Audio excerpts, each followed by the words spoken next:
Doing good.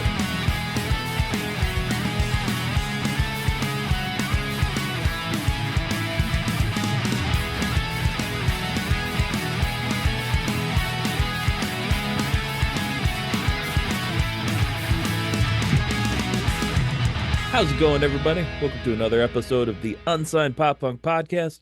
I'm your host, Patrick Tarnowski. With me, Brett Harvey Wheezy. And today, we got Kevin Cappy from the band HummusVacuum from Columbus, Ohio on the show.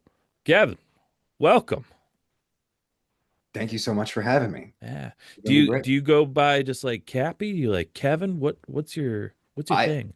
My whole life I've gone by just Cappy. Okay. People have just always defaulted to that, and I've never hated the name Kevin. It's just the fact that I hope your guys' experience is different.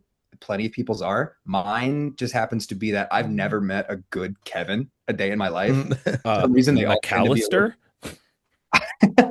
Well, I've never met him. Okay, fair. Just in my personal travels, most Kevins have turned out to be kind of schmucky, and that's no indictment on any Kevins listening. You're probably a fantastic K-boy, but I just have always preferred Cappy because it always just feels it's the most nicknameable last name possible, you know? It's like that's what you just it's like your last name should have been like Kapinowski or Kapin something, and then people are like, yo, Cappy, you know. It feels short for something, even though it's just what it is, right? No, I like it. See, I also didn't love my name growing up, but that was more different sort of stuff because like I always went by Pat growing I didn't go by it. It's just what everybody called me. Makes sense. And since Pat is so like kind of gender fluid, you know, there's Pat, Patricia, you know, Patrick, all that sort of stuff.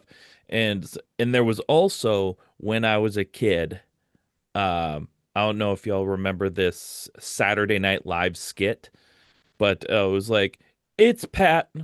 You don't know if it's a boy or a girl. And what? Oh my God. Yeah. It rings a bell. Yeah. The whole joke was just like how androgynous they are, and just yeah. There was like a bad movie made about it. Yeah, they made a movie. It's fantastic. It's hilarious. And it was just kind of like, it was one of those things where like my whole like childhood was based around, oh, it's Pat. You don't know if he's a boy or a girl. It's like that. I get it. It's funny. That's cool. I never really thought about how Pat can be such a gender neutral name. Yeah. In many contexts. You got Patty, you got Pat. I used to get Patty mayonnaise all the time too. Oh, that's unfortunate. No, it was fine. It was fine. It was endearing because I fucking love Doug. I didn't care. They're like Patty mayonnaise. I'm like, yeah, you want an autograph? I did have a friend. Unironically, I did have a friend who I called Skeeter for a while, just because he was a good skater, and like just calling him Skater kind of turned into Skeeter for some reason, and like so that's strange. Yeah, and he was green, clearly. Right, he had to been. He had a lot of lupus. He had a lot of. He was very sickly. Just overall, not in good health. I miss him dearly. He died shortly after that. Oh, yeah. People like forever always thought they were going to get me, but with one of those like things. And I was like, dude, I really don't. It does not hurt me. Like maybe I do and identify as a girl. What do you care? Like, leave me alone. Maybe I am Patty. Who cares? Leave me alone. Some people really don't like having their names nicknamed. You know, a lot of people are very like stringent with or strict about like, you know, this is my name, this is my government name, and it feels weird to have that played with. Right. I always wished my name was like Jason though, because that like Voorhees and be like, yeah, I'm a badass that can't die. You want to know like a very real story that's always very fun to bring up on my birthday?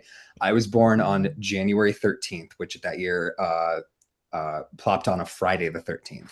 My parents for many, many months knew I was going to be a boy, knew we're going to name him Jason. Dude, fuck yeah. But they're not like horror movie people. They're not. They didn't Right. do it because of like anything like that. They said Right.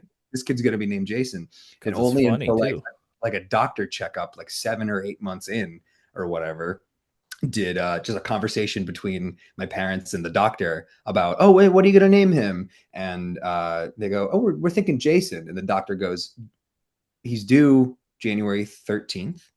Mm-hmm. You're gonna name him Jason after the famous ski mask serial killer. And both my parents look at each other and go, oh no. So the story that my dad likes to tell, which is probably not true, but he, in the hospital room, was Footloose playing on the TV. Kevin And Bacon. he saw Kevin Bacon and was just like, you know what? That's it. We're That's gonna name him Bacon. Yes. There we We're go. gonna name him the movie Footloose. See, my dad also like has like a name, like my name story, because that's why he thinks it's funny. He named me Pat because he thought it was funny, not like the name was funny, but so my, as if you can see on Zoom there, it says Patrick Tarnowski. Well, my middle name is Anthony. So he named me that because it's the acronym spells Pat. Whoa. Oh yeah. Patrick Anthony Tarnowski. That's Pat. a fun little trick he He's a did. funny Yeah. motherfucker, that dude. What a silly guy. He Nice. is very funny. Yeah. I get all of my humor from him. My wife thinks I'm very funny too. I bet she does. 100%. Sometimes. All right. Before we like really get into too much, I just literally was waking up from my nap and I saw the show announcement and I thought it was really cool. You're doing a show with Stop Drop Rewind coming up like a couple days here. That was actually yesterday. Was that Yeah. that was the one that was yesterday? Okay, Yeah, so it yeah. went onto my feed late. It's sure. Yeah. Cool. Very more than fair. Yeah, no, that show is fantastic. They've been our TikTok buddies for a hot minute. And it's funny to be in this age where there's bands we know locally, there's bands we know from the road. Sorry, I'll mute my thing. There we go.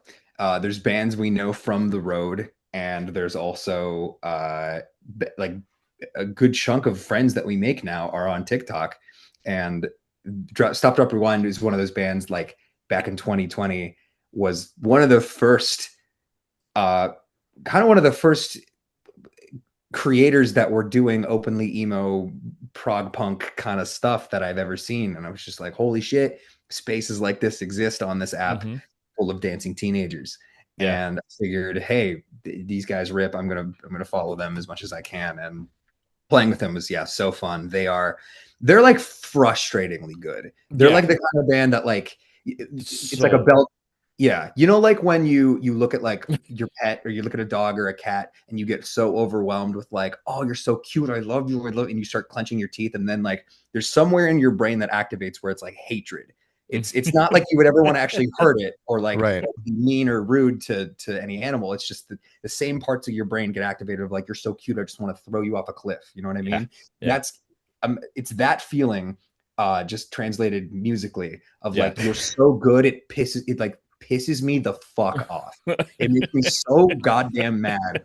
And it's the bell curve of like, you guys are so rad, I love you so much, I hate you, I hope, oh my god, I hope you break up tomorrow. Like, it's so, you're too good. You're too good to be here. You realize you're too good for this planet. So yeah, their talent level is like so off the charts for a band that like I would say specializes in the pop punk emo, like prog punk.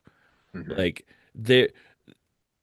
I've never heard somebody that sounds like they do. Like they are so impressive. Yeah. They're crazy. 100%. Yeah, we had them on the show like a couple of years ago now at this point. Cool. Nice. Yeah.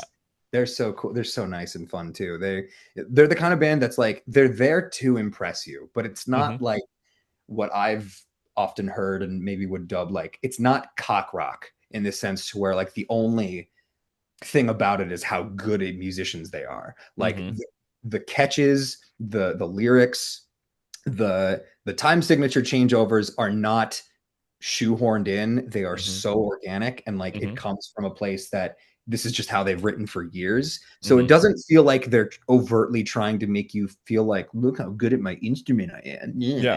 It's so much more like that's just a part of a bigger picture here. And it's hard to do that when you are that talented. So it's beyond impressive.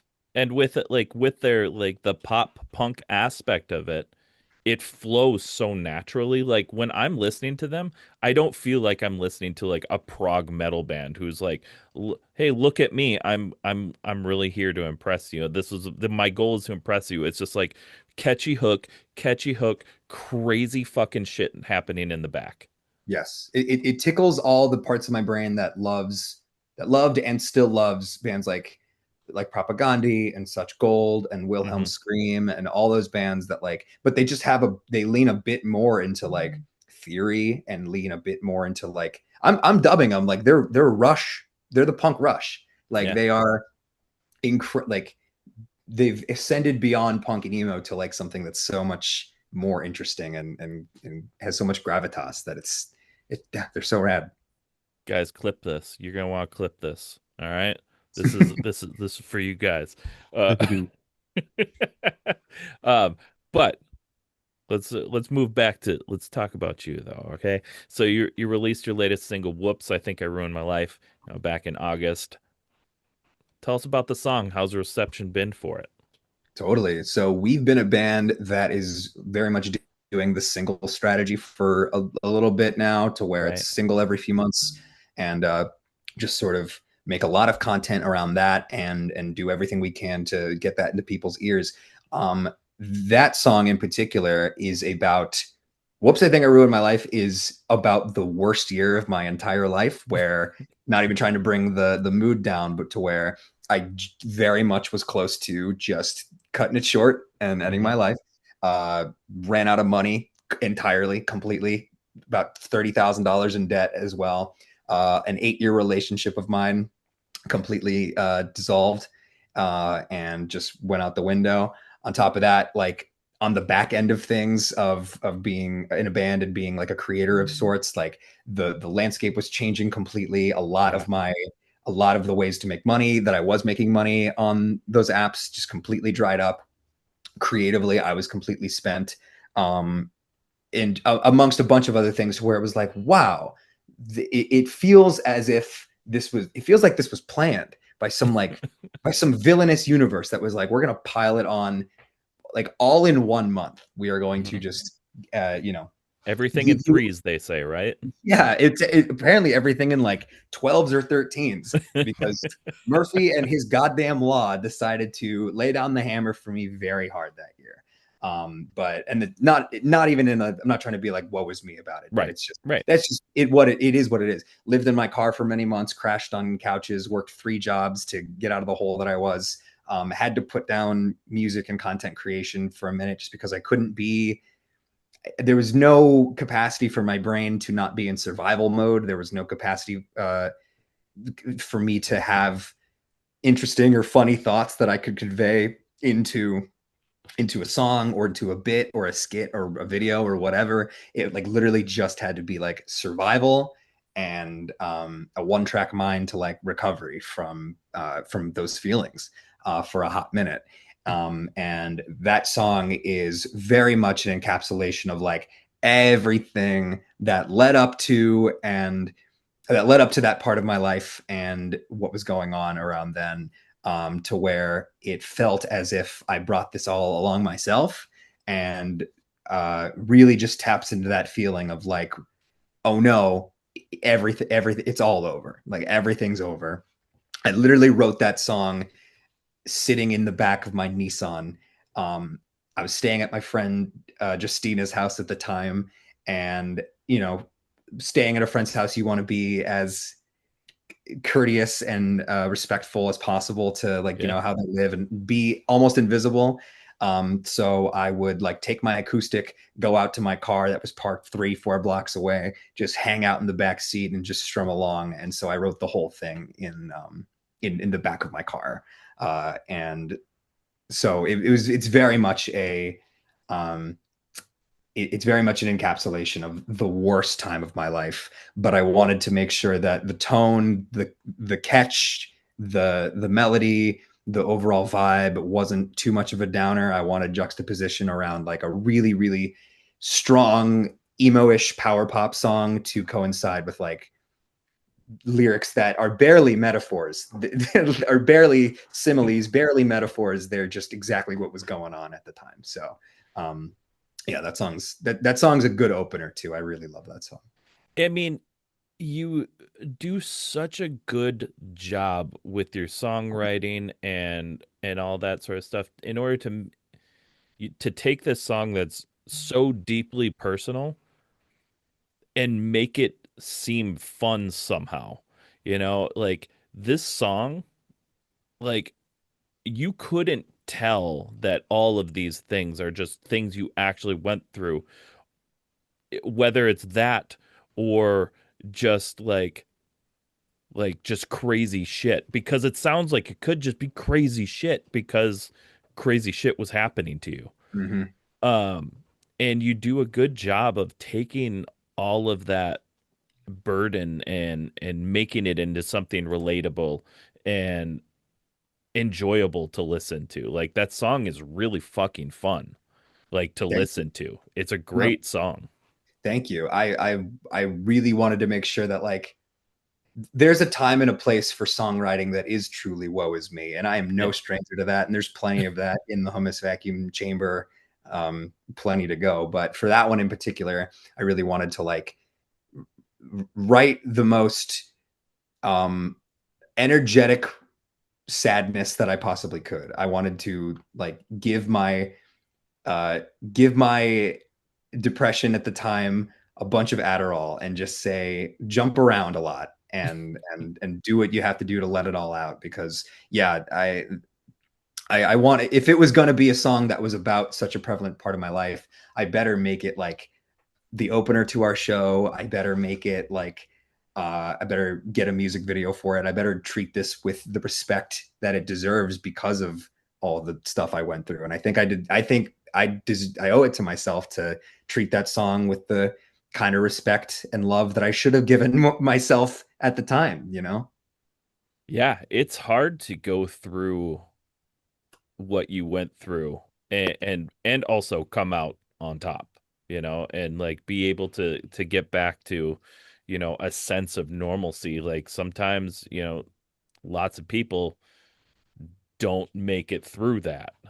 And Yeah, and it's hard to. It's also strange when you're in a when you're in a I'm able to talk about it very humorously and with a lot of jest now just because of um just what I went through and the places I went to get help and the people and the treatment that I saw after to get help. But there almost comes, this is the last thing I'll say about it before this gets too much of a downer, but like too real. Okay. too real. But like I'll say there's such a there's a guilt that comes with feeling that way too that not a lot of people talk about. Because from a macro scale, if you really take a step back and you recognize like I'm extraordinarily privileged in so many ways, Yeah. In a ton of different capacities I am, Sure. and then to have these feelings to where you're at a battle with your own brain where your brain is telling you no, you need to end it. It's insane that there's a guilt that comes with thinking that way when you do have so much more than so many other people in a lot of different ways.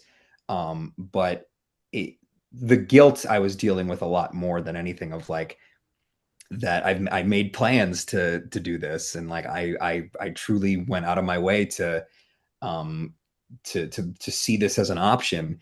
And the guilt around feeling that way comparatively to other people who are more justifyingly could feel this way, Sure. is that hurts just as much. It's not just about you. It's like the overall comparability of your situation with other people. So but it is hard to crawl out of. You're right, but it's also like, you know, when when you have music and you have that kind of community and you have that kind of thing in your DNA, it's there for you for sure. I'll say that. I agree. Been there as well. We won't keep diving in, but right. Been there. So tell me about the time you guys tried to kill yourself. Right. I mean, there's a time where I lived in like one of my homies' den, like literally, like not den, I don't know, corner nook, I don't know. It was my homie helping me out, but there was like a house of like 8 to 10 other people living in this tiny little house, and I lived in this little corner like nook of the house. Yeah. And same thing. I feel you. Like, been there. For sure. But that song is, I love that song. It's the opener for all of our shows. It's just a great punch in the face. It is. From 0 seconds to the end. It's just a big plop of energy. Oh yeah. Big windmill kick to the face. So I guess to piggyback off that, do you have any new music in the works? Any plans to release like an EP or an album or anything? We are working on a record. For a long time, we've just been a band that does the singles route. And I mean, we've been lucky enough to tour with a lot of great bands, a lot of great friends. We've been lucky enough to have some really solid opportunities just from that. But it's come to a time where I am itching to get a record out because you're ready for it. There's been so many songs in the chamber. There's been so many ideas I want to explore and so many things that I want to do. And, doing the singles route is a completely valid thing for a lot of artists. It's the way to go right now. But, it's a bit of both. 100%. But for a long time, with the traditional ways, you do the singles route, then you get a record out. We were doing the singles thing without a record in mind for a minute. Okay. So it's like, oh shit. Right. Well, if this isn't leading to like a bigger thing, then we're missing out on a lot of just a lot of inertia and a lot of potential for it. So we definitely have a lot of new music coming out very soon. A record in the works. It's going to be titled "The Art of a Fake Laugh." Just coming off of the fact that we're a very like genuine anthemic emo pop punk band, but coming from this sort of comedic tilt, totally. From being on the internet and like how our live shows are. I think there's a lot of fun stuff to explore with this album that is very close to being done. That will definitely give a lot more dimension to what we are and what we've been doing.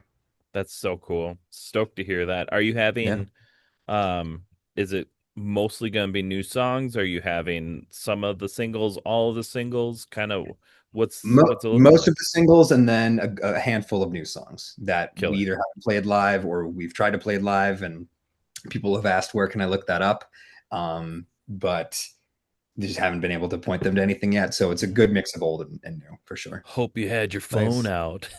Right. No. That's the only place you can get it. And if you posted it, I'm coming after you legally. All right. Easy, Lars.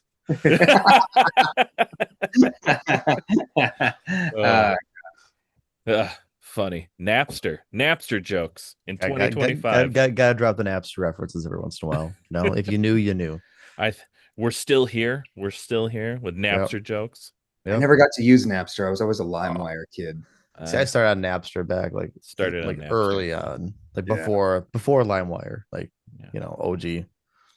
Not to date myself or anything, but I didn't use LimeWire a whole lot because it was like I know a lot. Oh yeah, LimeWire, but like going from Napster to LimeWire, you got so many more viruses on LimeWire. Oh yeah, it was horrible. Like, so many. I ruined the family computer. Same. LimeWire. I decimated our family's computer from downloading like, oh my god, it would be like I'm trying to download like an Eminem song and it says like Eminem _ without me, and then it's like a Jay-Z song that's like to all shit. It was the Wild West of streaming.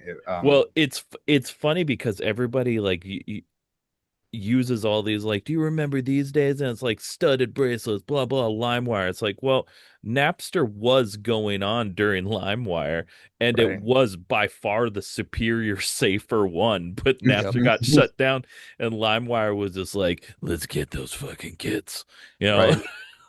let's get them 100%. in their emo music. Yes. Give them hell. It was the golden age, but also the dark ages at the same time somehow. Mm-hmm. Yep. Oh, the internet just in general was so much. It's not. It wasn't better, but it was Right. so. It was so fucking fun Oh, because yeah. it was the Wild West. Yeah. You know, it's like we just were figuring things out. Yeah. Mm-hmm. It was before um it was before the kind of tech companies that we've grown to know now got their meaty claws in it. Right.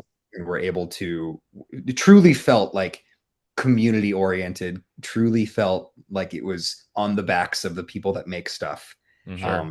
Yeah. And it felt like I was very much a product of like my parents didn't let me have like a PlayStation or Nintendo for a long time. They really did not want me to play a lot of games for a minute. And I was like a huge product of like Flash games, like like miniclip.com, Newgrounds, E-Bombs World. Do either of you remember the emo game?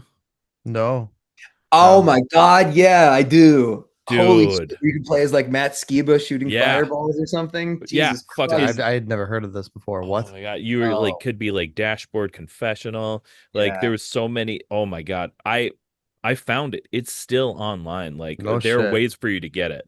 I played it recently. It was like within the past like 2 years recently, I guess. But dude, the emo game was so awesome.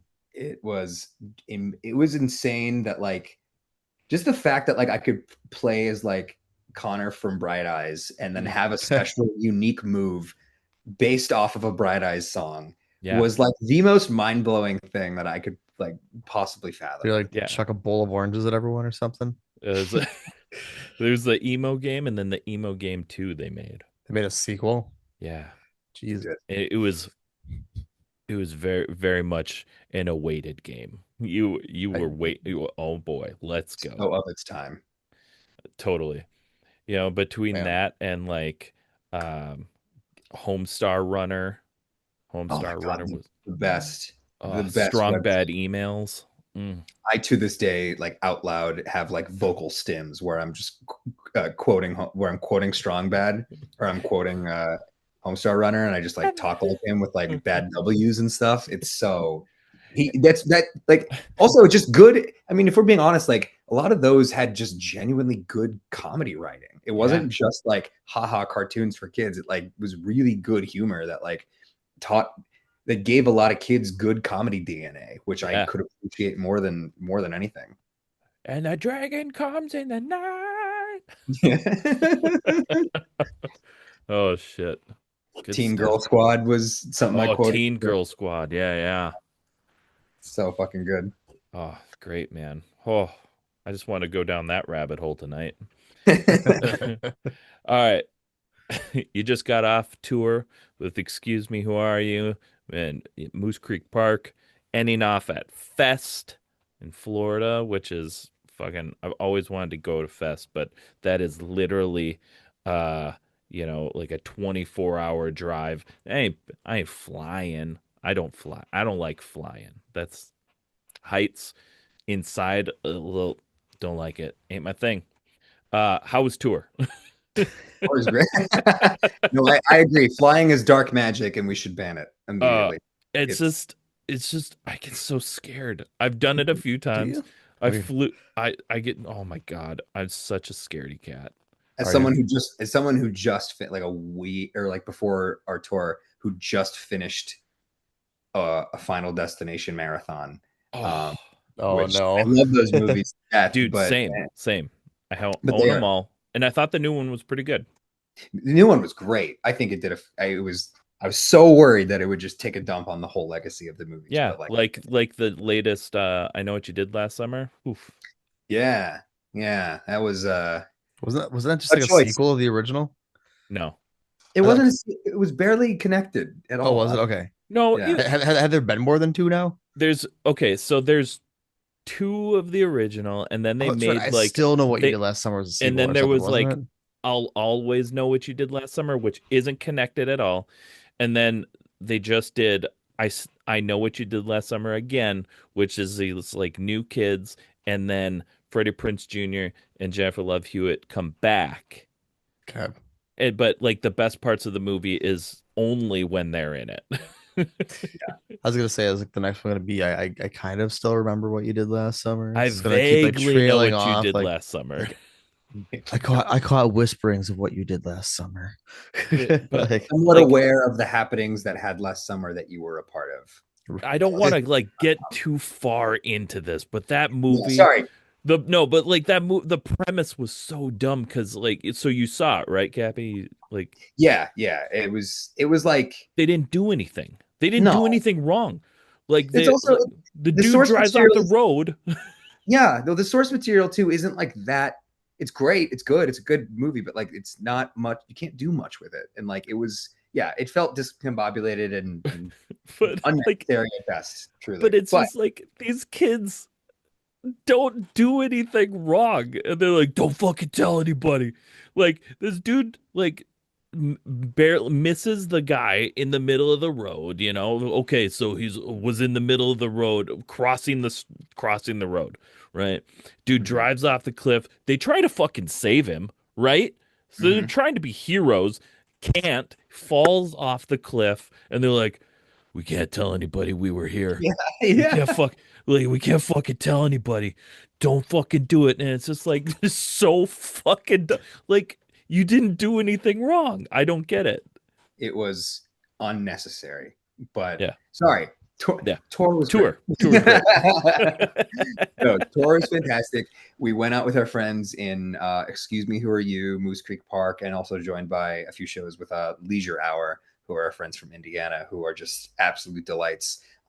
This was our first time like touring the South pretty much at all. We'd always either done just East Coast or Midwest runs of sorts. But getting down South was such a treat. And Fest was one of those things that I had never been either, just because of I love going to shows. I go to shows quite often. For some reason, like festivals, I've never been like much of a music festival guy, even though I love the idea of them. I love I do get excited when seeing like what lineups there are this year, just because it's fun to watch people commiserate over that. But I've never personally been like a festival guy. But when it came to Fest, once we got there, it was one of the coolest setups and one of the coolest ways that a music festival could be organized I've ever seen. Our set, I can't express enough how amazing it was, because we were like one of the first bands of the entire day on Friday, like really kicked off the entire thing. And our venue hit capacity right away. Outside, if you looked out the window, there was a line to get in that curved all the way into like a block and a half or so. And we were kind of dumbfounded, because we were like, this is definitely just because like we're one of the first bands, right? Like it's super, because like, there aren't that many options at this point, right? Sure. But no, apparently, without trying to butter our own biscuit too much, like people were there for us. People wanted to get there early and see us. And I kept getting messages on my phone and like story tags where it was people who were just filming themselves in line being like, listening to HummusVacuum outside the venue right now, couldn't get in. And then the people that did get in, the venue was packed, people singing, people hanging, singing along. And like, every show has different variables of like, who's going to know your songs, who's there for you, who's there just as a passerby. But like, people were there for us. And I'm only surprised by that, just in the sense that we've never played Florida before. We've never played specifically Gainesville either. And obviously there's people from all over the place who come to see this fest, but it was just the most gratifying, wonderful experience to play this set and just see all of them at once and meet a ton of people who flew out to Fest to come see us and or to be a part of their day. And that was the most incredible set I could have asked for. And then little tip for any other band that wants to play Fest or will play Fest, playing Friday is so goated. It's the best day because guess what? You just get to play and then fuck off the rest of the weekend and just hang out, drink, eat, watch bands. Don't have to worry about logistics or worry about set times or anything like that. Play Friday, get it out of the way. Have it, obviously love it, take care of yourself, nourish it, have a great set. But then once it's out of the way, you get to just enjoy it as a passerby, and it is the best. It's one of the best fests I've ever been to. It was so good. That's awesome. Yeah, they shot me an email they usually shoot me an email to be a sponsor of it, and I want to so bad. Sure. We just little guys. We just down here, Right. Unfortunately can't hit that sponsorship button yet, but one day, that's a goal. One day. Sure. Hit that. It's the most DIY fest that happens, really. It really is such a community driven event that has so many volunteers, so many organizers that are there just for the love of the game, and it's the most organic that a fest can be. It brings me back to not that it actually is organized like this in any way, but it brings me back to mid 2000s Warped Tour, where you still had the skate ramps, you still had a lot of just vendors who wanted to be there, not for really any extraordinary gain, but just because they wanted to be a part of the community. It felt very, very, it had the most heart of any, there you go, of any fest I've ever been to. Yeah. One that my goal is to get down there. There's so many bands that I like and love and want to support are always down there for fest. So I love that we're festin', that's fucking awesome. Yeah. I love their whole ethos and how they present themselves. I think it's awesome. They approach it beautifully. 100%. Yeah. We'll road trip sometime, Pat. Okay, we'll get there. Yeah. We'll get there. Not flying. Nope. We'll road trip. Nope. One of these. Do you got any other tour stories at all? Anything else that went on during tour? Oh, buddy. Oh man. So this tour that we just got off was the shows were fantastic. I did buy a van right before this tour, which was coming down to the wire, and we got a good vehicle with good brakes and good tires, but everything else was needed some TLC. So the entire run was dealing with van issues and just taking care of that. The headlights don't work. We fixed that. Turns out the exhaust is leaking into a hole in the floor that we didn't know about. Turns out the AC only works a couple seconds out of the only works for 10 seconds and then turns off. So every day was a new little headache with the van. That's fun. Which is so good. Every band knows those though. Yeah. 110%. Yeah. The two things that made those headaches worth it was, one, all the shows were absolutely fantastic. Couldn't have asked for better crowds, better reception, better experience overall. The second thing that made all these shows worth it was the fact that we got caught up in a little bit of a strange scandal. We played a house venue in Indiana on the second or third day of our run. And it was a great show, a lot of fun. The next day, the venue posts on their Instagram that the venue posts on their Instagram something that I adore and makes me laugh. Let me actually read it to you real quick. I'm gonna read the actual post that they made. Yes. Hold on, let me find it. Here it is. So again, the venue that we played the night before posted this the day after on their Instagram story. They go, "To whoever the fuck pissed in 2 bottles and then left them in our basement with all this trash, I genuinely hate you. You're the reason people don't do DIY anymore. You're the reason people don't do DIY. Oh, no.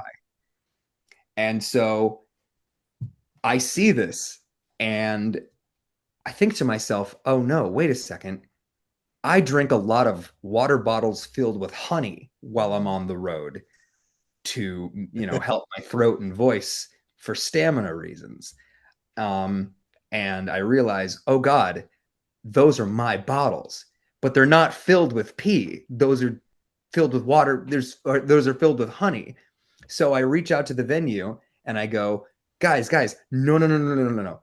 These are not pee bottles. These are water bottles filled with honey. Super sorry that I left them there. Didn't mean to cause any confusion. And they said, oh my God, we're so sorry. That's so silly of us. We'll delete the post right away. But by that point, it was too late, because when they posted that, r/emo got a hold of it, emo Twitter got a hold of it, and all of a sudden there's this giant conversation around who the band that pissed in those bottles were. And it's hashtag emo pissgate going on right now. Emo pissgate. I'm seeing it right now. 2025 emo pissgate was started by HummusVacuum because of water bottles filled with honey that were mistakenly labeled as pee bottles. And honestly, a little bit on me. I will take some responsibility for just assuming that anyone would know that. Honey. That's probably not pee. That's definitely not pee. It's definitely honey. It's honey, of course. Just a viscous yellow liquid in a bottle. It couldn't be pee. Absolutely not. And also, I'm realizing now, I've drinking honey water for many years, going on tour and playing shows, and I've probably left them.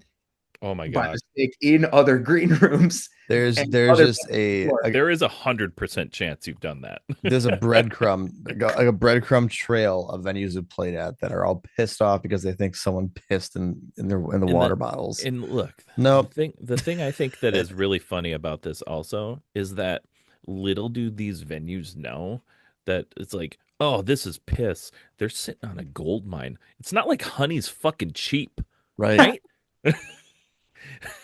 They got just water bottles with honey in it. That's like some Goldschlager right there, That's some money, baby. I think you understand the potential here of what we could do with this, but obviously no shade to the venue whatsoever. They're run by such sweet people that were so hospitable and lovely, and I can't wait to play there again. I can't wait to play there again and leave real piss bottles. Right, throw them off this time, like actually do it so that we just really fuck with them, because we'll be like, oh, this is just HummusVacuum's honey water. Take a swig, and then like, nope, that's piss. No, that's piss. Absolutely not. Piss. Yeah, good God, but no, they couldn't have been more gracious. And I get it completely. Like if I were to find that in my basement, I would have been mortified for sure. But I just love this is why people don't do DIY anymore.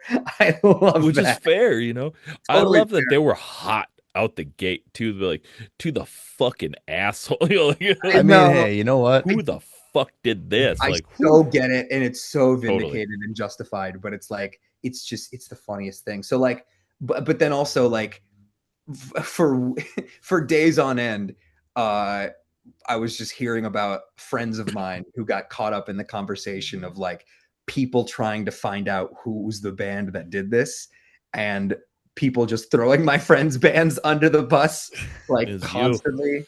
It was me. I did this. I did this. I caused the pissgate, and I apologize, and also I'll do it again. We've ripped this case wide open. Right. Yeah, this goes all the way to the top, baby. Watch your water bottles be out here. Yes. So that's probably the best tour story I have. Probably one of the funniest things that's ever happened to me in my life. That is definitely one of the better pee bottle stories I've heard, for sure. Can we expect a song on the record to maybe be the I'm thinking a movie. I'm thinking a Lifetime movie. Movie. I'm thinking a Lifetime movie that revolves around this. I'm thinking maybe, I don't know, Judd Apatow. I'm thinking of Quentin Tarantino, getting him on the project. We'll see. Dang. Yeah. Who will be the love interest, and what is the love? Is the love interest the bottle? The love honey interest. Water? The love interest. The love interest is the grocery store clerk that sold me the bottle of honey in the first, and the water bottles, right? So okay. Before we get off of this, so this isn't like you don't just go buy honey water. This is a concoction you make. Yes. Right? Okay. Mm-hmm. I've never fucking heard of this. I know people that'll just like fucking eat honey, drink, just swig some honey. Yes. First off, where did you be like, it'd be really fucking tight if I squirted a bunch of honey in some water? Like, where did this come from? This came from. And how is it made? Yes, the recipe's very complicated. You take a water bottle, a little bit of cumin. Little bit. You're gonna want to braise it for about 4 to 5 hours. You're gonna want to dehydrate it and cook it as well. All it is just the bottle of the bear. Squeeze like a good chunk of it into an empty or to a bottle of just regular bottled water, and then shake it up, and then you're good. It came from the fact that I use my voice a lot. Yeah. And obviously being the front person. HummusVacuum, I have to do a lot of talking, a lot of screaming, a lot of singing, a lot of banter. I have to use my voice to an aggressive amount. Sure. So taking care of my voice is very, very, very important. And going around with tea is not super efficient because just getting hot water is not always the most efficient, or not always the most easy thing to acquire. Mm-hmm. So I figured, you know what? If water is good for my throat and honey's good for my throat, in what world would getting the best of both worlds be a problem? Right. So, hi. Sorry, my dogs are in here. Oh, doggies. You want to say hi to Huskies? Oh, doggies. I guess I always would have thought that like something like honey and water would almost be like kind of like oil, and like that it would separate, so it does not separate. Not really. No, it doesn't separate. It just kind of mixes in. It mixes in very well, actually. Funny enough. Very interesting. That's cool to know. Very, very fun fact. My dad raises honeybees, so I kind of grew up a beekeeper. Yeah, so I kind of grew up in that scene, I guess. We'll call it the honey scene, a beekeeping scene. Yeah. So you're like the son of Beekeeper, The Return. Yes, correct. Okay. Yeah. We're writing a script right now. But yeah, so I'm a sucker for good honey. But I'm with you though. I mean, honey water. I feel like that's one of the more common things I see actually, like for people trying to take care of their voice, like but a lot of times it is like maybe mixed with like a tea or something. But even just hot honey water, or even room temp honey water. It coats your throat and. My bandmates despised when I would just take a giant swig of pure honey, even though I've seen people do that. Yeah. Some bands I've seen people do that on stage, which was jarring to watch, but it helps. It does. And every time that I was driving the van, it would just like take a quick swig. They would shame me. And I keep telling them, no, it's very real. Yeah. You just have bad throat, voice health. With how, doing plenty of live shows, and with how sweaty and disgusting and dry my mouth gets and stuff, taking just a fucking glug of honey, just like fucking Golden Bear, sounds so like I would die. I feel like I would die. Like I don't think I'd be able to swallow it.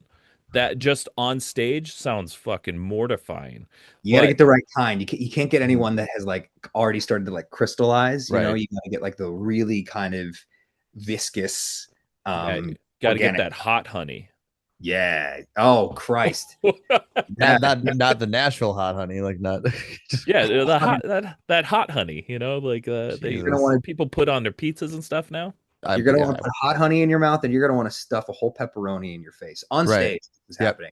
And a habanero. It's really good for your voice. And a stick of string cheese too. Just how. Once you're done chewing after 2 minutes and the audience hasn't all left yet, like you are. You're great. Sweating.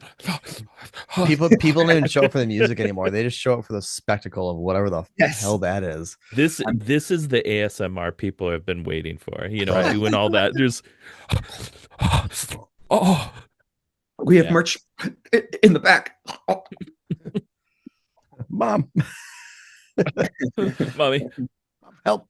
Oh, I love that. Oh my gosh. Dude. Yeah, no, I'm with you. I'm a sucker for honey rocks, especially like if you can get like good like the good stuff like fresh from the tap. Fresh. There's a difference. There's a difference. Fucking beat. Just bringing out the bees. But this is a message. This is a message for any vocalists out there who try to take care of their voice. What I want you to do is try the honey water. If you want to be a good person, drink it all, throw the bottles away in the recycling bin in their respective recycle it. Mm-hmm. If you want to be an absolute maniac who creates chaos amongst their local scene, drink about half of it. You're going to want to leave it. You're going to want to put just enough honey to where it doesn't look like it's dehydrated, but just enough to where it doesn't look too thick either. Mm-hmm. And then you're just going to want to leave it in someone's basement or leave it in a green room. No one's going to be able to, source it back to you, but the venue's now going to think that you're a little piss boy. And, if you or someone in this party was a little piss boy. Okay. So guys, if you want to create chaos, let's be like Banksy to where like no one can actually, right. It could be a coalition of people who just go by Banksy, but this time for for venue green room piss bottles. I was gonna say challenge accepted. I got a gig coming up in a couple of weeks, and the perfect place to do it at. So, Brett, guys, Brett knows that during this show, I will start busting out stuff that we need to trademark. Right? Yep. Okay. Here we go. Here we go. Let's hear it. Here it is. This is for you, Cappy. All right. You need to trademark this. You need to start this. You're gonna start bottling and making your own Caps.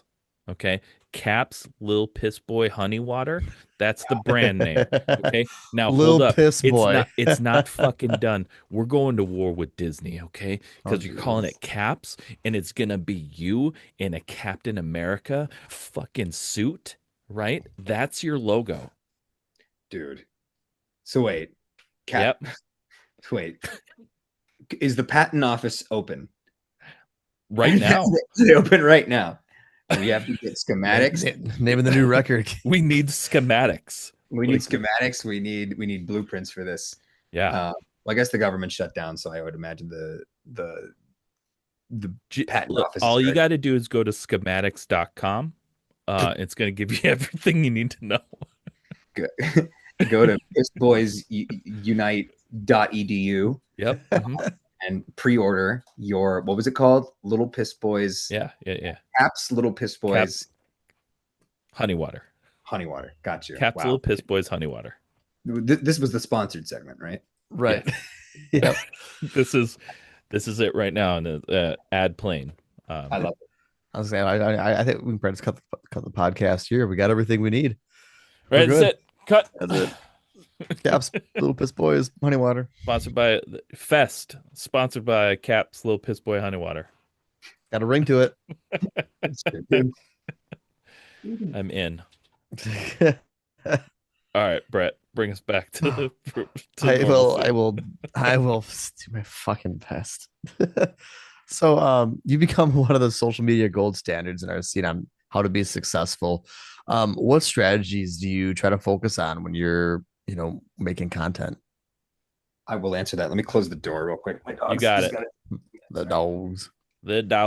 That's why I gotta shut my door. My cat, you know this, Brett. My cat will just be going nuts, and he'll come. He'll talk our ear off, and we don't have time to listen to his cat stories. Remind me, sorry, what was the question? Okay, so the question was, what strategies do you try to focus on, like when you're making content?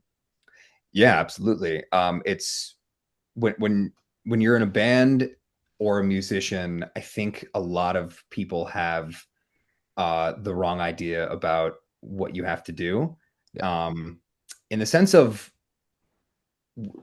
every single kind of creator, whatever their niche might be, which is either food or fashion or tech or anything like that, there is a general guideline of success that's been mapped out, proven, showcased with a bunch of different creators throughout the past few years. With musicians, it's a little bit more of a mystery, only in the sense of like, people seek out those kind of creators for information or education or and also entertainment as well. But for musicians, you have to tap into something that's a little bit deeper, that's a little bit more unspoken, a little bit more nebulous to get someone to not just fuck with your video, but fuck with you and, want to check out your record or check out your music video or come see you live when you're in town. There's many more steps to stopping the scroll when it comes to being a musician.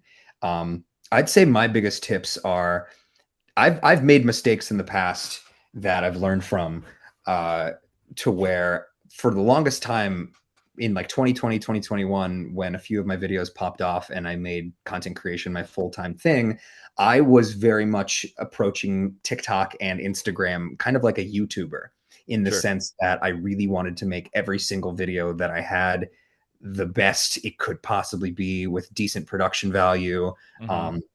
And really put my whole ass into just one video for that day, and I'm proud of the work that I did there, whether it was funny or goofy or dumb or silly. Like I really appreciated my work ethic there. The problem though is that I seem to always be chasing virality. And we're all kind of doing that to some degree, right? But truly focusing on what is going to make this pop off is actually could very well tank your video at the end of the day, could tank its potential.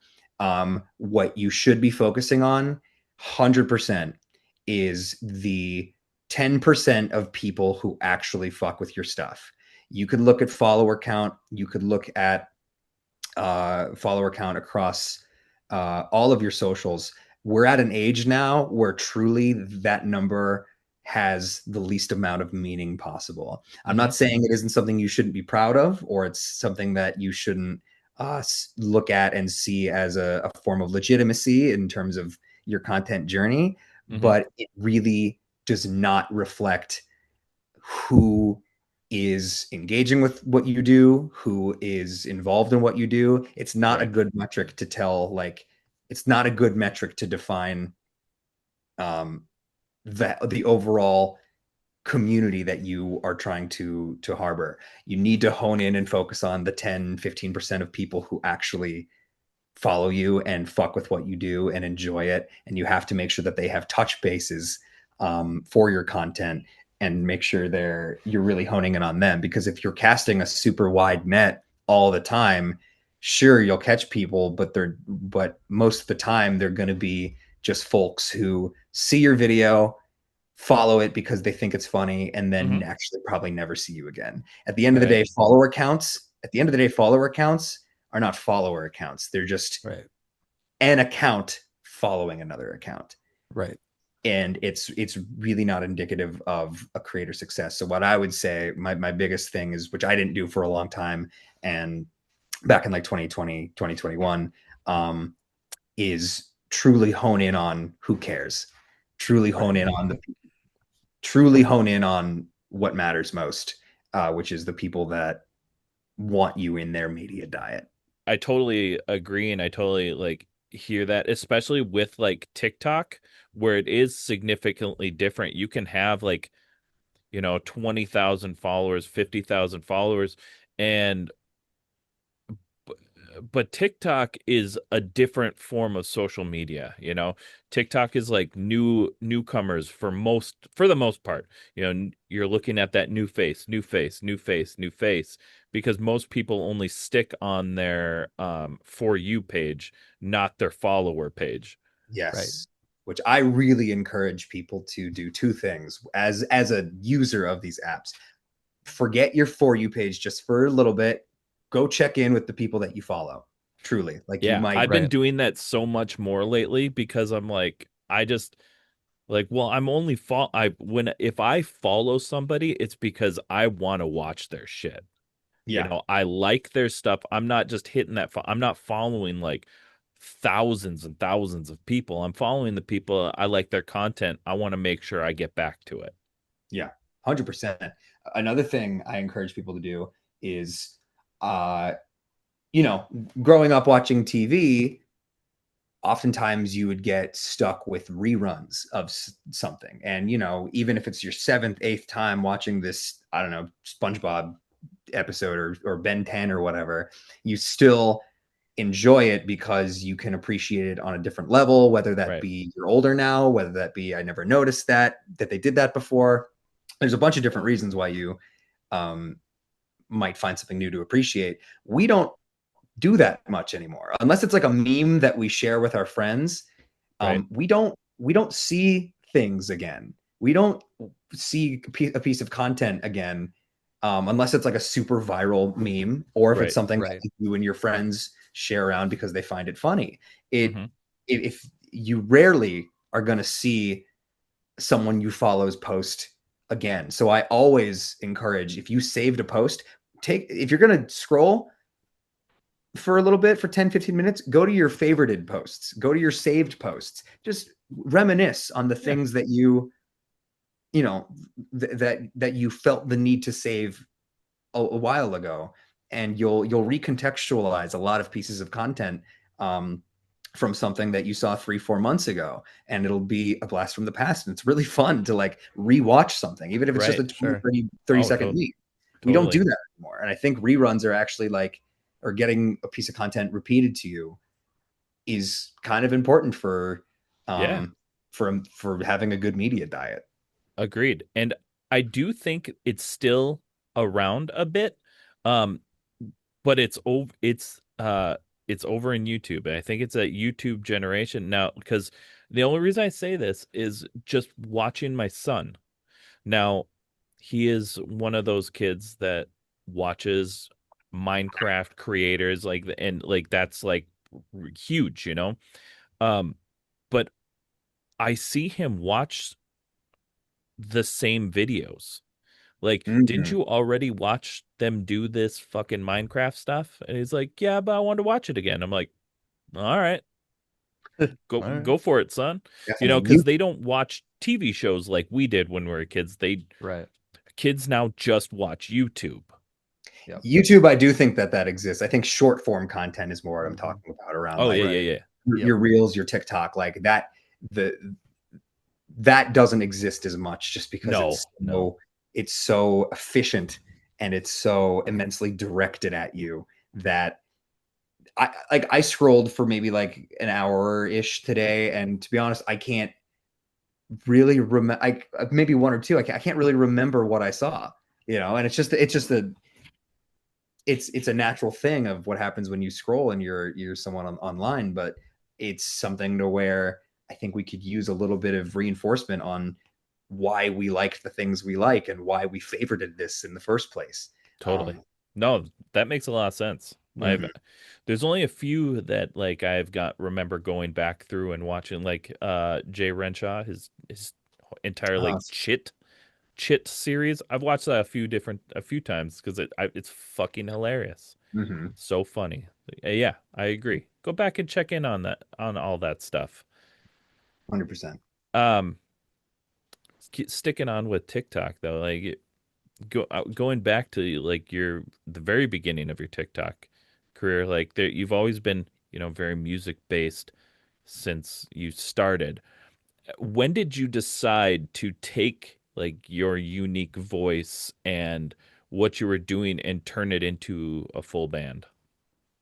It really came from the fact that at the time when I started TikTok, I was in a band called the Grievance Club. Yeah. And the Grievance Club was a band I loved and adored and was with all throughout a very young age, and put a lot of touring hours, love, heart, soul into. And naturally, just because of the pandemic, we were one of those bands that the pandemic kind of broke up. Sure. Just because of distance, because of opportunities, because of this and that. So yeah. When I was in that band, and during COVID, it was just the time for experimentation, to where it was just time to try new things in whatever context without any goal in mind. So I just started making videos, and some stuff popped off more than others. The two worlds that I know most, just because I've been playing in bands since I was 9, 10 years old, and is music. And then the other world I know very well is, videography and video creation, because that's what I went to school for. And having a chance to mix those two in a way that felt new and unique, and on a platform that was still very new, and had a lot of room to gallop, and still kind of had like the nucleus of Vine in there.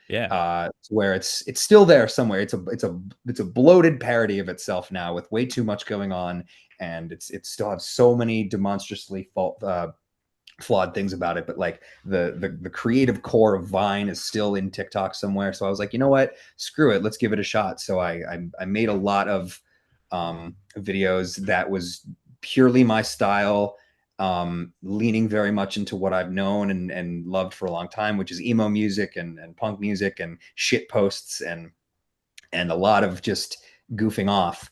And the way that it kind of turned into a band was just kind of realizing, like, look, I come from this world of I don't know anything besides how to tour and how to play music and how to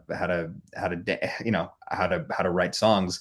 Right. And at first, this very much was a thing where I would write I would write a song that was funny, and then it would go viral, and then people would be clamoring in the comments like, hey, I want to stream this. I want to stream this right away. So it started much more as a way to just fulfill that, than just be like, okay, I'll just record something quick, get it mixed and mastered, and then there you go, enjoy yourself.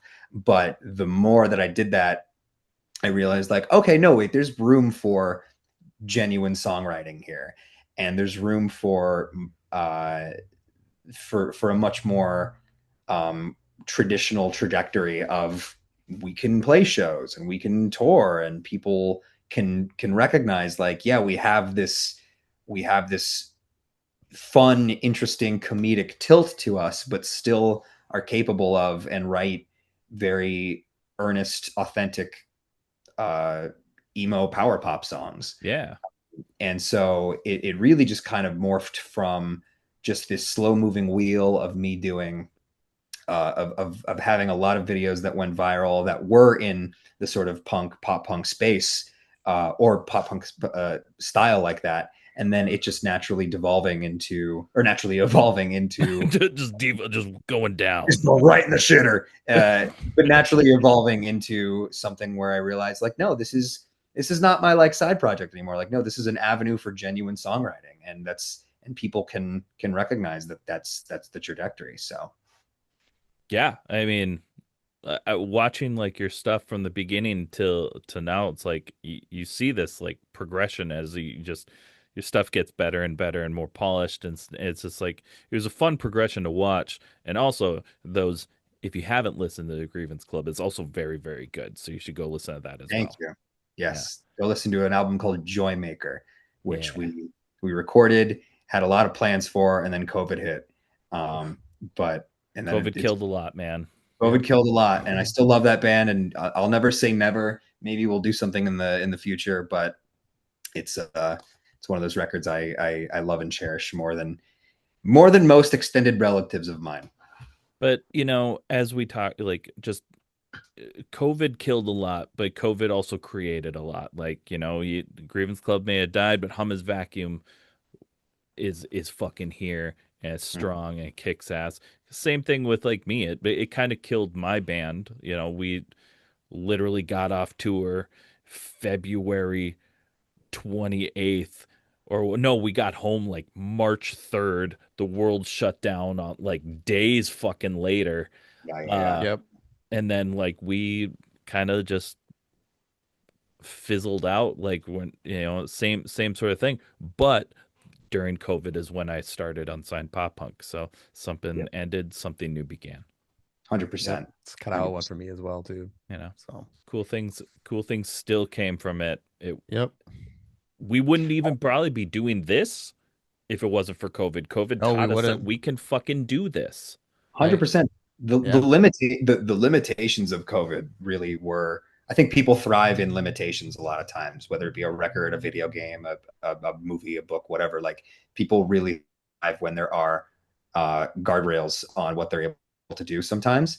And I think when the whole shuts down and you're not able to do what a musician's prime directive is, which is go out and tour and play shows, you get scrappy and you get creative and you try new things out. And I don't think I'd be in the lucky position I am right now without COVID. So thank you, COVID.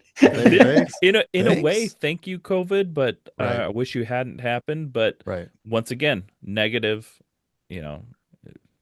came a positive. So of course, so you got how you gotta look at it. Yep. Let me turn on the light real quick. It got real dark in here. Hold on. Yeah, it sure did. Sure did. Look at that. Look at that. Hey, he's back. Look at that. He's back. Not the worst. Look at the head on that one. Oh, he's got a lovely fucking head on that one. This feels like detention lighting. This feels like. Well, you are in trouble. Fucking crap, Mr. Pissgate. I was gonna say, yeah. Brocky, this one looks like he pisses in bottles. This is like pissing in bottles over here. All right. So we got one more question before we move on to our sponsored segment in the second half of the podcast. If you could give us one piece of advice that you know now that you wish you knew when you were just starting your journey, what would that be? If not the first thing I said is pretty good, but let's see. The one piece of advice the one piece of advice I would give is don't take it so goddamn seriously. I mean that in the sense of when you post, it is not some ginormous event. I know sometimes I still struggle with this from time to time because I go sometimes weeks where I post multiple times a day and then I am just like dead silent for a few weeks. It's a really weird cadence for me. But a lot of times when people post something, they think like, oh, this is how someone's going to see me now, or this is going to be career altering in some way. Genuinely, just post the fucking video. It does not have to be the most polished thing on the planet. If anything, when it's unpolished, people like that more. Yeah. People boy, do I know. Because people really do love to see the flaws in the process, as long as you are authentic, humble, and actually doing something that's worth their time. You really don't have to see every post as some major milestone. You should treat social media a lot of times as it is, like social media, to where you're being social with people you care about. We forget that the foundation of what this is, of TikTok and Reels and YouTube and all this comes from, at the end of the day, was back in the mid 2000s, where we just wanted to talk to our friends more often. We really just wanted to keep in touch with who we care about more than others. And we've lost that quite a lot along the way. But if you still have that mentality when creating something for the internet, you will be more fulfilled. You will get better results because you're not expecting as much, and will just overall have a better creative flow because you're not worrying about every single little part of a video or what it means to put this out. And it's just, I really want people to recognize like this is not that serious. You can take your career seriously, but social media is just one branch of the tree that you don't have to think of as like the most important aspect. Right. I promise you, Sure. it's not that. Right. And like to, jump off of that, it's like also like taking breaks is okay. As you said, like you'll be off, you won't post something for a little bit. Like there are guidelines based on guidelines that this even just the social media is like trying to create. It's like TikTok, you're not going to go viral unless you post 4 times a day. If you post 4 times a day, that's just giving you better odds. There's a and like yeah, there's a good shot that like it's going to boost you more because you're feeding it more. But that doesn't fucking mean like that doesn't mean that all of those videos are going to do great, or even one of those videos is going to do great. All you're doing is feeding the beast. It it it's okay if that's your goal, you want to post 4 times a day, cool, go for it. Figure out a way to do it that doesn't kill you, that doesn't burn you out. Figure out a way to do it, but also understand if you only post once that day, you're fucking okay. You're You gonna are be okay. 100%. I'm currently in like, we got home from Fest and like I'm putting I'm putting like 90% of all my time and effort and energy into getting this goddamn record done. And I'm not really posting much right now. I'm just not. I don't, and I've come to peace with the fact that like, no, it's okay. That's fine. Like me 2 years ago would be like, oh God, if I'm not posting, then I don't exist, then I'm not real. But Right. no, you do. You're very real. And people will be will be there for you. The people that matter will be there for you at the end of the day. Right. They're still waiting for you. And yeah, you'll be okay. As long as you have something of quality that like is authentic and genuine, like people see that. People are very smart and are able to sniff out authenticity very easily. So it's, there's more to it than that for sure, but that's the core for me. Right. Totally. Yeah. It's okay to take a break. You 100%. don't have to do it. It hurts sometimes. Like I try to follow the, at least posting once a day type of rule. And it's sometimes if I don't, I'm like, oh my God. But it's like, I also have to remind myself like, dude, you're fucking okay. You are okay. You did, just because you didn't post it doesn't mean that that was your one, that was it. That was the one shot. Oh, we're done. Nope. Today was the day you were gonna go viral. No, probably not. No. So just relax. Exactly. Everything's okay. Exactly. And with that, we're gonna take a quick break and relax while you listen to some sponsors, and we'll be right back with our next segment. How's it going, everybody? It's Patrick with Unsigned Pop Punk, and we partnered with GFUEL. And let me tell you, there's no more pop punk drink on the market right now. I don't care what you used to drink at. GFUEL keeps you energized, focused, and hydrated. I just picked up my favorite flavor, Blue Ice. If you go to gfuel.com right now and use code UnsignedPopPunk, you're going to save 20% off your entire order. This tub I have is only $35.99. Now that may seem like a lot, but it's got 40 frickin' servings, which if you think about it in can form, is like 89 cents a can. And they're always dropping new flavors and collabs with some of your favorite animes, video games, and movies. Head over to gfuel.com and check it out for yourself. Let us know what your favorite flavor is. And once again, don't forget to use our code UnsignedPopPunk at checkout to save 20% off your whole order. And we're back. Thanks so much for sticking around. It's time for everybody's favorite segment, the Food for Thought segment. It's time to get hungry, baby, because I'm dying. My tum-tum is a rumbling. I tried to make that rhyme and it didn't really well. I was like rumblum. The effort was there, and I appreciate that. Thank you. I did it for you because I wanted to be like as good of a writer as you are, and I was like, I don't think I have this. I'm gonna try though. I'm gonna try really hard. That was a bar. I'm gonna take that? Yeah, I'll take that. I will. Yeah, no, that's a bar, and legally you can't do anything about it. HummusVacuum LLC has a very, very vibrant legal department that will take you down. It's true. It's good because they're gonna need it for Cap's little piss boy honey water. Yeah, there it is. We are gonna need some. God, I mean, Disney is. How big could Disney even be? How much money could they have for lawyers? I mean, they're just right. Here's the deal: they need to figure their shit out. You know, like who knows? Their lawyer team probably isn't as great as it used to be. Most likely. I mean, God, they might have to thaw out Walt just to beat up. They probably like an AI like lawyer team. You get like that. The house of mouse, more like the apartment of mouse. Come on, right? Am I right?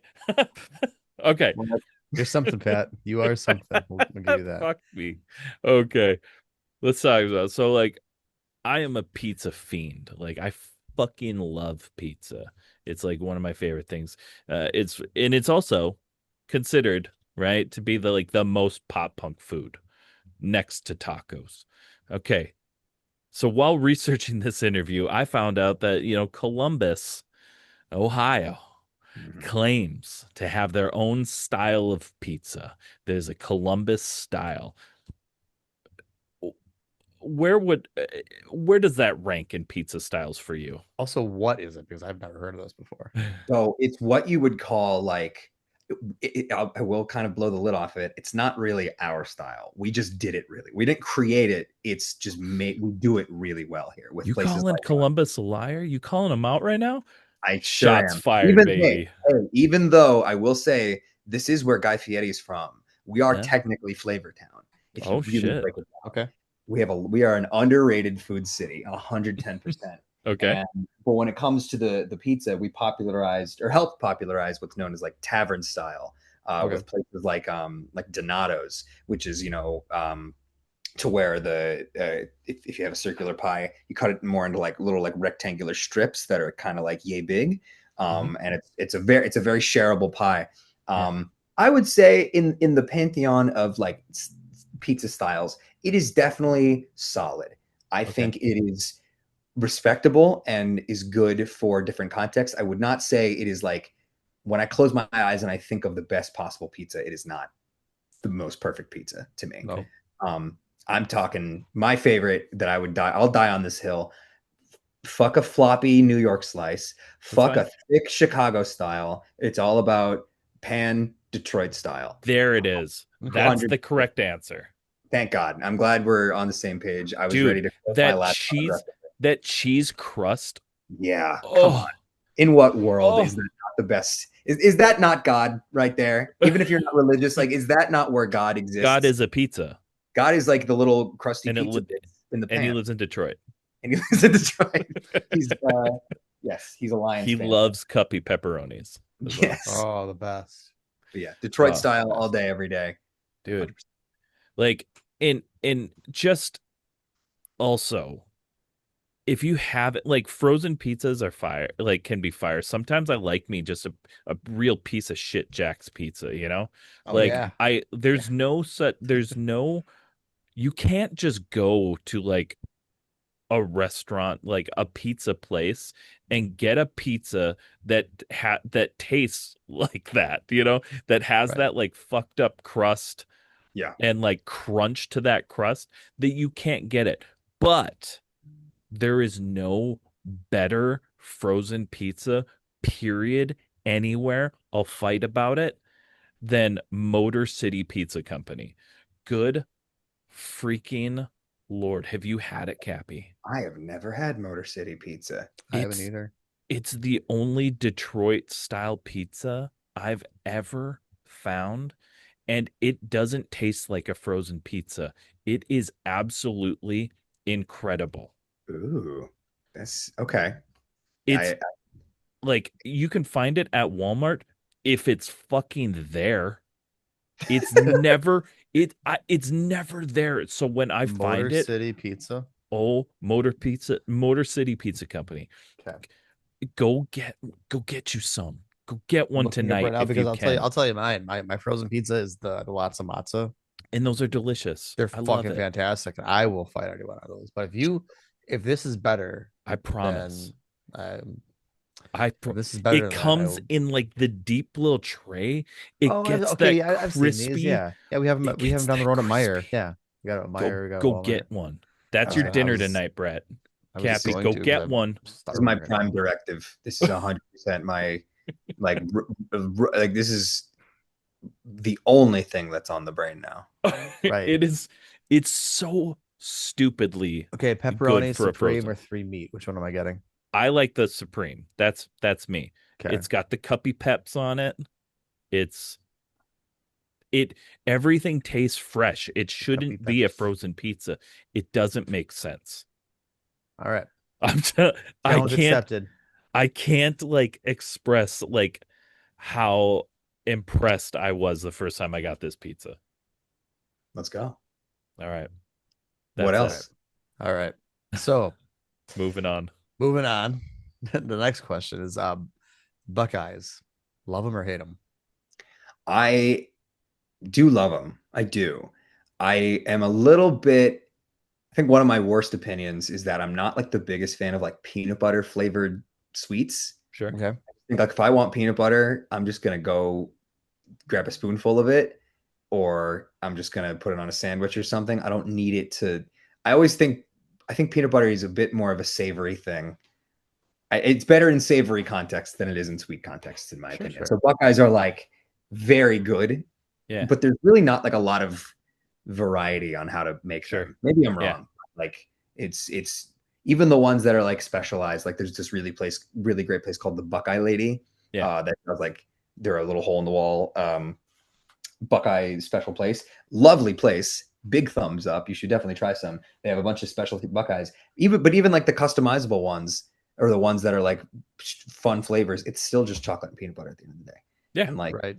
That's what it is. Yeah, yeah. So it's just I'm going to give a solid 7.5 out of 10 on any Buckeye. That's good. That's a good score. 100%. So that's the end of our food for thought. No, I'm just kidding. That's the end of like our like Columbus based questions for you. I appreciate that. I added this one last minute because I don't know why I didn't think of it in the first place. But I didn't ask you what's behind the name HummusVacuum. Fuck that. That's a mystery for you. That's a mystery for you to have. I'm sure it's out there, but that's an easy question. I will say real quick. I'll say it literally just is because in college I ate a ton of hummus a day. One like container of hummus a day. That's not a bit. That's not an exaggeration. That is. Then this makes sense, right? Yes. What is the best way to consume hummus? Oh, brother. Okay. So, traditionally you would eat hummus with more Middle Eastern carbs, of course, sure. Like a pita bread, obviously, sure. Pita chip, perhaps. Some naan. I love naan. Naan is my favorite kind of food of all time. Is Indian food. I can't have it every day just because it's so buttery and so rich and calorie dense. But it's so fucking good. It's so good. And it's some saag paneer or tikka masala, like anything of that sort. I'm big in love with. But when it comes to hummus, honestly, it is. In terms of like the pantheon of dips, it is it's better on crackers than any other like dip, any other nacho cheese dip, any ranch sauce, anything like that. Because like you can't, because it is the thickest sauce or like thickest dip you can get really without it being just too much to handle. And when you get like a nice buttery cracker that can crumble in your mouth, like say a Ritz or something, and you put that on a thing with hummus, so like a really nice flavored hummus, maybe like a tapenade or something, sure, or maybe just like there's this one company called Ithaca Hummus that I love and adore that does like a French onion soup hummus. If you get that with just like a Ritz cracker, I think that's unreal good. I think that, and also it's underrated in wraps. In like wraps and wrap sandwiches. Yep. Agreed. Yep. I think it has its place there. I wanted to throw this out there because if you guys never had it, I for the first time had this. Like this was 2009 or something. And I had it. I was over in Providence, Rhode Island. And it was the first time I ever had. So I'm a big fan of gyros. I love gyros. Same. Have you ever put hummus on a gyro though? Yep. Sure. Oh yeah. Yes. That is. I will pride my hometown here. Good. We have hands down we had one of the hands down best, most authentic like Greek restaurants I think that I've ever been to. Like I will die on this hill. They're not around anymore. They decided it was a family business, but they call it kaputs. Oh, it was so good. It was like there's euros, right? Then there's euros. Like there's fucking euros. Yeah. And these. In college, I went to Kent State, and in Kent State and in like places around Ohio, there's this place called Gyro, which I always despised that name because it's literally it's gyro or gyro, which is it's very dumb, very silly. But it was a place in Kent where they put on a lot of good hardcore shows, so I can't. Oh hell yeah! Good time. Like a delight. Good time.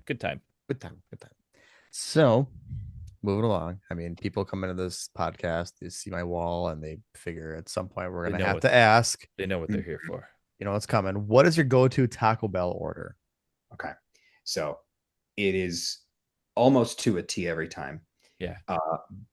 I'm a vegetarian, so it is the black bean Crunchwrap Supreme, add potatoes, delight, extra onion, extra pico de gallo.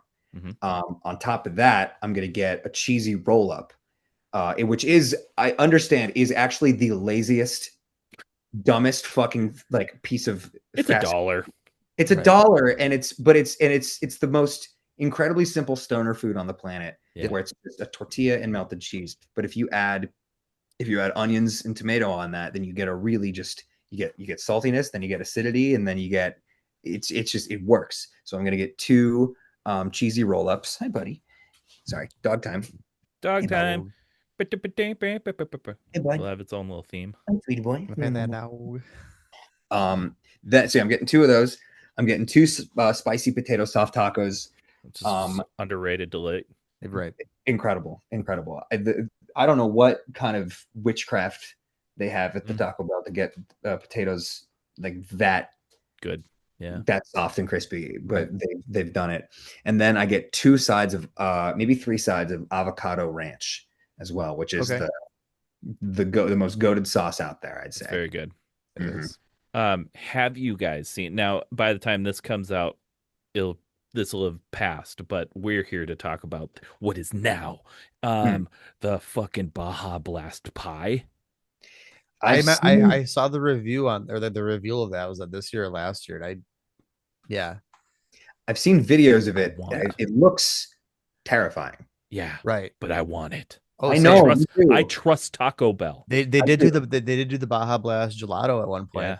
I never got my hands on it. I was really bummed, but I'm willing to try it. Absolutely. I just checked. We do not have it here.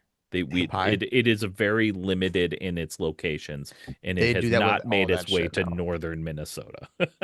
Damn, rough. Oh, I mean, also, are you nacho fry fans? Oh, fuck. Oh yeah. Me too. Yeah. I just find that the sliding scale of quality, and obviously this comes down to the store and just who's working, but like the sliding scale of quality for nacho fries is so wide. I've had nacho fries that I swear to God have convinced me to sell all my earthly belongings and join the church or something. But and then I've had nacho fries that have just ruined my day, like ruined my whole evening. But when they are good, it is the best fry period I've had it. Agreed. Yeah. Agreed. I probably have them infrequently enough, and I've been lucky enough where they're always solid, but big time. Yeah. It's good. All right. This is our last food for thought question. All right. It's a staple. If HummusVacuum was a potato, what kind of potato would you be? A yam. Yeah. A yam. And maybe I think I would be a some kind of like Thanksgiving ask yam. What's the oh no, this is a sweet potato thing. What's the sweet potato dish where that has like marshmallows and cinnamon on it? Casserole, the sweet Yeah, potato casserole. Yeah. I would be a sweet potato casserole, 100%. I think sweet Mm. potatoes Dude, are superior. They're just superior. my wife makes the sweet potato casserole every year, and I keep telling my son's favorite thing is fucking pumpkin pie, and I'm like, hey, you little shit, listen to me. I love you so fucking much. You're being so dumb. Eat this. It is like pumpkin pie. It is Yeah. this is a dessert that you are getting as a fucking side, bro. Yeah. No, truly.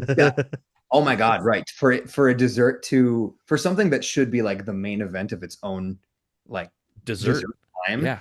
just being treated as like a part of the gang on the Thanksgiving table. Yeah. It is so fucked up how we were able to do that. It's amazing. Yeah. It's insanely delicious. Exactly. That's it. I would also agree with that. Your music is delicious. It's a sweet treat. Thank you. So it makes sense. It really does. Thank you, sir. That's the end of our food for thought segment. It is now time for rapid fire questions. Friendships will be tested. Rapid fire questions. You're just going to speak from the heart. You're going to shoot from the hip. Oh, God. Whatever the first thing that pops into your head, even if it's not one of the two options that I present to you, you just speak your truth. Oh, shit. All right. You ready? Go on. Let's go. All right. Liquid Death or LaCroix? Liquid Death. Yeah. 100%. Yeah. The best. It's just based on marketing alone, too. Branding alone. Yeah. Easy. Superior beverage. Yeah. Like my mom drank LaCroix when I was in like grade school. Same. Like Liquid Death is like our generation. It's our LaCroix. It's our rebellious water. Yep. Spotify or Apple Music? Oh God, neither. They are both. Well, you know what? I'm going to say Apple Music at this point because even though they are both horrible perpetuators of this world we live in, where art is devalued immensely and artists can't make a living. At least Apple, to our knowledge, isn't giving hundreds of millions of dollars into war technology that will be used to kill many innocent people. So right, we'll go Apple Music. That's a very, very fair answer. Yeah, 100%. Yeah. We think it so like almost on that same line, but the opposite spectrum. South Park or Family Guy? I gotta go. Oh God, I gotta go South Park. Mainly, I mean, we've all grown up on all of it. I think South Park, though, just based on the fact that there's no production quite like South Park to where they have to tap into current events that quickly, and they're able to make shit in just 1 week and still pump stuff out that is generationally relevant and quotable. To whereas Family Guy is hyper self-aware of like how self-referential it is and how it's almost like the anti-comedy show, to where it a lot of jokes are there just to waste your time. And it knows that, and it recognizes smart. That. It's smart brain rot. It is smart brain rot, and it's infuriating sometimes. But at the end of the day, it is at its core just a bit lazier than what South Park does. And dude, agreed. And but before we move on to our next one, though, I wanted to say that one of the questions that I deleted because we're already like going for a long time. Your music makes me think of South Park with how no for real, not because of it, well, the funniness, but because your music also seems to come out and be so fucking topical, like right out on the same time, to where your music, I think of it and it reminds me of that like part of South Park with how it's so topical, it's so relevant. that it impresses me at the same level. Hell yeah. Yeah, we're definitely, when time comes, it's a scramble. It's a real sprint. But sprint to the finish. Yes. All right. MySpace or TikTok? Head drops.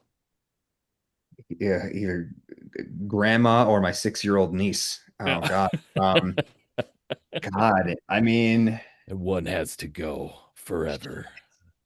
I'm gonna say TikTok only because I ain't making money on no MySpace. That's fair. That's fair. Are you sure? I miss MySpace a lot, but when looking back on it, man, was it like, I think the one thing we do need to bring back is like, we do need like, actually, no, I think Vine. Instagram does have this.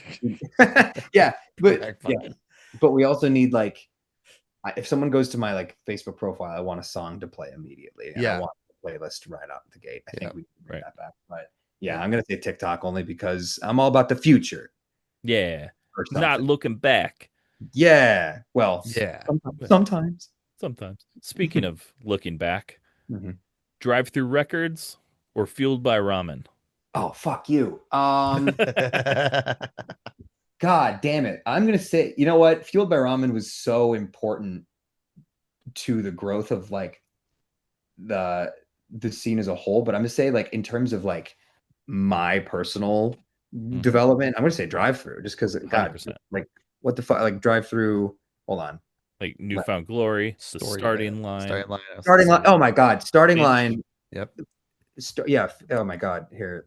Homegrown. The OG is really Homegrown is finally returned after like 10 years. Early November, right? Yeah. Early November. Yeah. 100% drive through. Fail. Yeah. A lot of my favorite bands were discovered from like those drive through records, like samplers that they would give out at Warped Tour. I still have volumes 1 and 2 of the drive through records DVDs. Yeah. They're fucking awesome. Like, oh God, Movie Life. Yep. I fucking Movie Life so much. Yeah, Early Senses Fail. Alistair. When I was like 7, I fucking adored Alistair. But I've been pushing to get all of like the early drive-through records artists on this podcast. I'm collecting them like Pokemon. Absolutely. I was much more of I love drive-through. I was also a bit more though of like a side one dummy kind of guy too. Great. Grew up on a lot of like Have Heart and like a lot of hardcore of that era. And but we're gonna go drive through. Yeah. 100%. Fair. Hell yeah. Beanies or snapbacks? Beanies. Beanies. Beanies. I think snapbacks. They don't stay on my head, man. I got too big of a hair.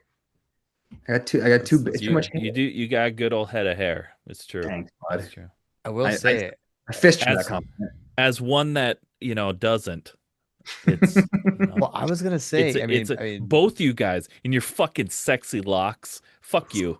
Stop it. Well, Pat, you remember? I mean, I had long. I do remember hair, and like that was I wore more beanies then just to keep my hair out of my face, especially winter. Like, fuck putting up a hood. I'm just gonna put my beanie on. I remember back in the day, early 2000s, I had fucking hair like the emo swoop down to my chin. I bet you did. It was fucking gorgeous. I'm sure. I wanted that for so long, and my hair is very. You got the little curls. It's curly and wavy. I got like I got the most, the term Jufro people throw out a lot when they just have curly hair. Like, no, if I didn't like keep this up, it would be a fro of sorts. And like now I'm in my mullet era, so now we're letting the clothes go down to my shoulders, which is it's a new world. I hope to see someday the fro era. I hope to see it. I think you could really fuck that up, man. Oh yeah, like in the best way. Yeah. One, if they come out with a some kind of hairspray that's only just one can, I wouldn't have to use a bunch of different products, then hell yeah, we'll bring it back. We'll get there. Yeah, Technology is evolving. 1000%. Always. All right. Darth Vader or Lord Voldemort? In terms of like who's the best villain, I'd say However you want to take it. I'd say Darth Vader's just a bad father, and that's not a good quality about him. And but Voldemort is Is like this. obsessed with the kid.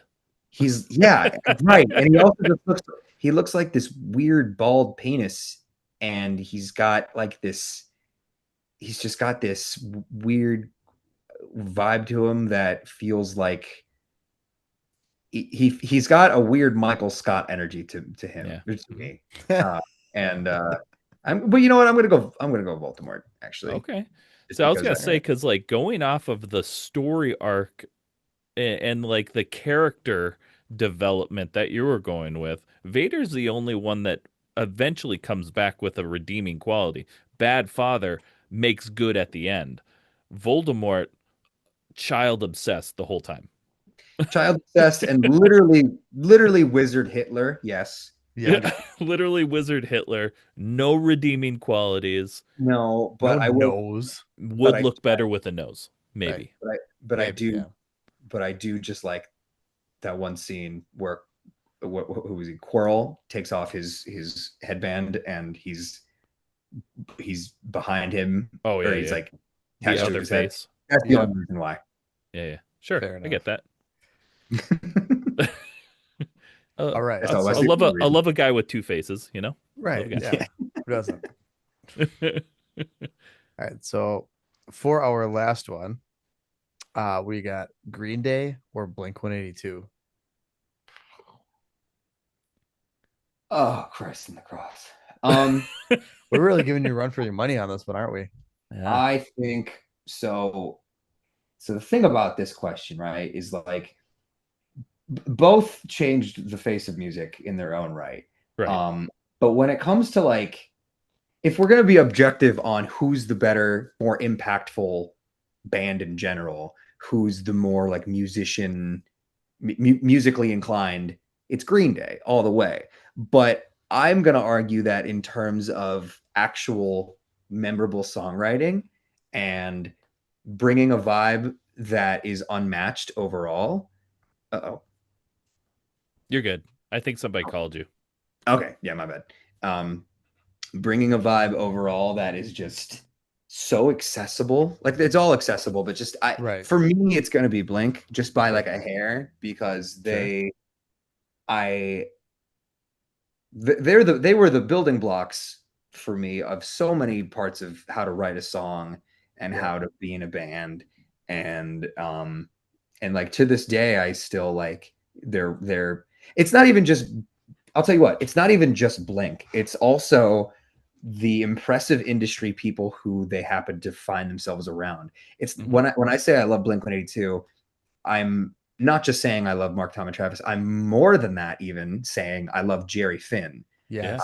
I love Jerry Finn so fucking much. I've loved his whole discography from Alkaline Trio to Sparta to so many things. Like without him, Blink would probably be just relegated to a very a sort of obscure, like probably Fat Records band or something. They'd still be in like their Dude Ranch era. They never would have really grown out of that, I don't think. Yes, 100%. But Jerry Finn was so important to them. Yeah. And by proxy, so important to me just because he standardized so much of like what the punk sound is around that time that when I think of Blink, I think just as much him as anyone else in the band. So I'm going to go Blink, R.I.P. Jerry Finn. And yes.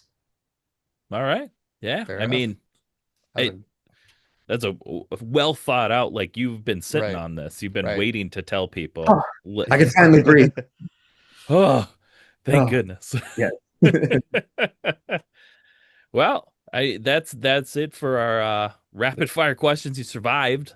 So I'm bruised and beaten and scathed, but we did it. We did it, Joe. We made it through. We did it, Joe. We did it. We did it. All right, but speaking of, you did. You did it. You finished the podcast. And now you could give a little recap, and there's a chance to let everybody know what you got going on, where they can find you, and what's next. Absolutely. You can find HummusVacuum on any part of the internet, anywhere you can look. Instagram, TikTok, YouTube, Facebook, Blue Sky, Twitter, all that jazz. Bandcamp as well. We have a record in the works coming out called The Art of a Fake Laugh. Be on the lookout for that. On top of that, we've got a lot of fun shows in a lot of cities we're going to in 2026. Be on the lookout for us in your city. And also just be a good person. Why don't you? Why don't you go? Go compliment a stranger on something. Don't make it creepy. Don't be weird about it. Don't hark on it. But just go compliment an old woman on her cardigan. Go compliment a gentleman on how nice his shoes are today. Right. Go be a nice feller. If you're going to compliment on some sort of physical feature, I just want to say, first off, because I've like every once in a while, like I'm a smells type person, right? And there's this one person at my work, they smell really fucking nice. I haven't done it because I'm like, that's weird. Don't ever do that. But like, hey, you smell nice. Don't do that. Don't do that. Nice shirt, shoes, love your pants. That's cool. Don't tell somebody they smell good. That's weird. Yes, absolutely. You definitely should not sniff as loud as you can and go, hooey ouchie mama, or something like that. I can smell your skin from here. I can smell your skin. Actually, you know what? I retract that. Just go outside and talk to no one. Don't interact with a single person. Specifically to Pat. Yeah. I didn't do it. I said I won't, because I've thought about it. I'm like, God, like, what fucking perfume do you use? Because God, it smells fucking great. They always walk by. Fragrances the whole aisle. To be fair, that okay, I can relate. That's me at the gym when I go in the locker room. I'm like, ooh, someone's got some nice it's not stuff. like I don't want to sit in the middle of the gym and be like, all right, y'all. Who smells real nice and sweet today? Who's fucking smelling good in here, guys? Which one of you is fucking smelling it up? I love it. You smell good. Tell me what you got. All right, I'm done. We're all done. Thanks guys so much for having me, y'all. Hey, thanks for joining us. Cappy, thank you. This is awesome. Blast. Absolutely. I'll come back anytime if you'd like. Let's just hang out and be friends forever now. Yeah. BFFs. We'll yap it up anytime you want. Yes. All right. Well, Cappy, thanks so much for hanging out with us today. It's been great. Everybody, if you haven't, I'd be surprised at this point. Go listen to Hummus Go fucking do it. Go watch the videos. Go follow him on social media. You won't be mad you did. Promise. It's you're in for a sweet treat, like yams. Okay, this has been another episode of the Unsigned Pop Punk Podcast. We'll see you all on Monday.